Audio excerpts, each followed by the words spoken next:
Welcome to just ఆ minute Jesus ఎపిసి 5:15 దినములు చెడ్డవి గనుక మీరు సమయమును పోనిక సద్వినియోగం చేసుకోమంటూ అపోసైడైన పౌలు నాటి ఎపిసి సంఘానికి నేటి క్రైస్తవ సమాజానికి గొప్ప హితోపదేశం తెలియజేయడం జరిగింది. సమయం అనేది దేవుని చేతిలో ఉంది. ప్రతి సంవత్సరము, ప్రతిరోజు, ప్రతి నెల దేవునికి బహుమానం కనబడతా ఉంది. కాబట్టి తీర్పు సమయమందు దేవుడు మనకిచ్చినటువంటి ఆయుష్ను, ఆ సంవత్సరాన్ని దేవుడు లెక్క అడుగువాడుగా ఉన్నాడు.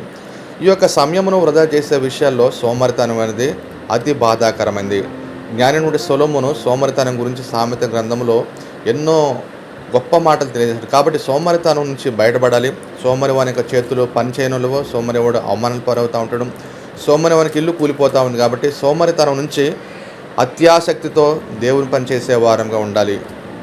ప్రభు చెప్పిన ఉపమానంలో ఒక తాళంతు ఇచ్చినటువంటి వ్యక్తి భూమిలో పాతిపెట్టాడు. బల నమ్మకమైన దాసుడు అనే పేరు పోయి సోమరివని చెడ్డదాసుని పేరు తెచ్చుకున్నాడు. కాబట్టి మనం అలాగుండకుండా ఆసక్తిగా ఉందాం గాక. ఆమేన్.